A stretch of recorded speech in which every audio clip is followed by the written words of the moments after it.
Northern Australia is turning into a war zone. Hundreds of millions of dollars have quietly poured in to upgrade key bases. One of those is Tindal Air Base, Australia's #1 base for air power. It hosts world-class fighter jets, including the stealth F-35 aircraft and much more. Engineering plans show the US is upgrading it to host 6 B-52 bombers. The US is spending millions to build facilities that can support these aircraft. But this isn't all, there's more. Tender documents show that alongside these upgraded runways, intelligence briefing rooms, warehouses, data centers, and maintenance hangars are being made. Gigantic fuel storage sites are already built, and on the Australian side, the government has set aside $1.5 billion to redevelop Tindal. These plans would bring in a new terminal, control tower, hangars, and accommodation for extra personnel. The US has also set aside more than $300 million for projects in Australia, scheduled for 2024 and 2025. But there's even more. Under a program to counter China, the US Navy has vested up to $2 billion. These projects are not only for Australia's Cocos Islands, but also Papua New Guinea and Timor-Leste. The project called for making runways, wharves, fuel storage, and hangars. The Australian government additionally has plans to spend $14 billion to harden its all-important northern bases. This in the end turns out to be the biggest defense shakeup in Australian history since World War II. So why is Australia, alongside the US, spending billions on developing its north? Why is this region so significant? Northern Australia is close, but not too close, to perhaps the most geopolitically sensitive region in the world, the Indo-Pacific. Perhaps the most volatile flashpoint is Taiwan. A potential Chinese invasion of this island nation could quickly drag in the US and Australia. From North Korea's nuclear threats to territorial disputes between Japan and China, this region is where the future will be decided. And of course, there's the South China Sea, where 90% of Australia's trade goes through, and it turns out is another region that China claims to itself. Northern Australia is thus the focal point in the emerging great power competition between China and the United States. And it makes sense. Darwin is significantly closer to Asian capitals than its own major cities. Its proximity to Asia is why the US is so keen on fortifying it. And Darwin Base is one of the most important bases in Northern Australia. Its location allows rapid reach into the South China Sea, Southeast Asia, and the Pacific more broadly. Roughly 2,000 US Marines rotate through here on a permanent basis. Some of the world's best aircraft regularly fly over Darwin. And this strategic base is getting a fuel facility funded by the US. This will enable enhanced air cooperation between allied countries and support Australia's ever-growing training exercises. Just a few weeks ago, Australia alongside 19 other countries conducted the largest ever war game in Australian history. It's another milestone in the enduring partnership between Australia and the US. Not too far off from Darwin Base, we have Larrakia Defence Precinct, a large military installation with many smaller elements within it. Larrakia is home to HMAS Kunwara, the Australian Navy's main operational base in the north.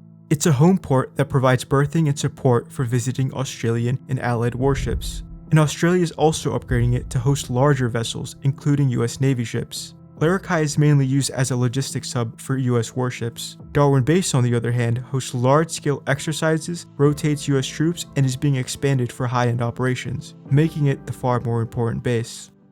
This satellite image shows a frankly terrifying hexagon. Turns out it's actually a military base. It's formerly known as Naval Communication Station Harold E. Holt. Located in the far-off northwestern coast of Australia, it's truly one of a kind. This monstrous structure has kilometers of wire surrounding a soaring tower, with others fanning out, sucking up huge amounts of electricity. In 2008, it was decided that the US and Australia would upgrade it to an advanced space radar and space telescope. The purpose is to look at where adversary satellites are in space and what they do. If a country like China was hiding a satellite's true purpose, this facility could find out what it was truly doing. The US could take a photograph or even get rid of the satellite. It's truly cutting-edge technology, and it sits right on the northwestern coast of Australia. It's important to note that from all of these bases described thus far, none of them are owned by the US.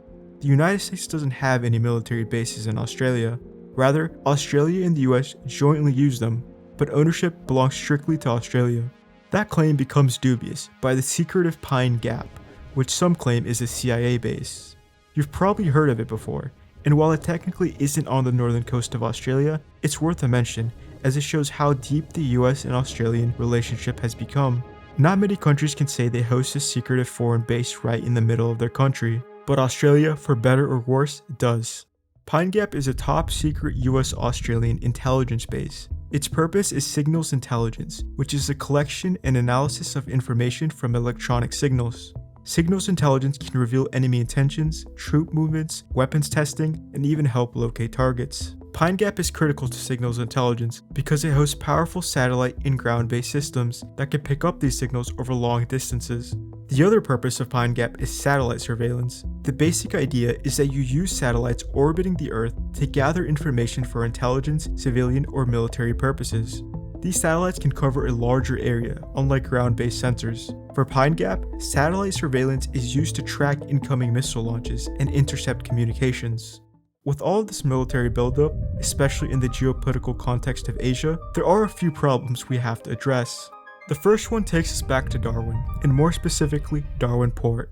It's been leased to a Chinese company for 99 years. That Chinese company reportedly has close connections to the CCP.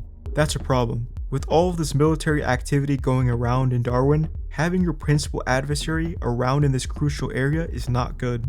Luckily, the Australian government as of this year has expressed interest in getting this port back in Australian hands. The next problem is one which has to do with the common Australian. Whether you're a hardcore believer in the Australian-US security alliance or not, one thing becomes very apparent after all of this investment coming in. And that's the fact that you've essentially become a huge target if the US goes to war against China. The military hardware in Australia has the power to take down satellites, warn of early missiles, collect signals intelligence, launch ships into the South China Sea, and much more. This essentially makes Australia a target in a US-China war. A very reasonable argument says that why should Australians get caught up in this geopolitical rivalry? Shouldn't Australians continue reaping the benefits of trade with China rather than antagonize them with a huge military buildup in the north? That's a question only Australians can answer. And I'd love to hear from you on whether you think this military buildup is a good thing or not, whether you welcome US troops, aircraft, and ships into your harbors. Australia and the US have a deep history, going back to World War II, when both countries fought alongside each other against the Japanese Empire.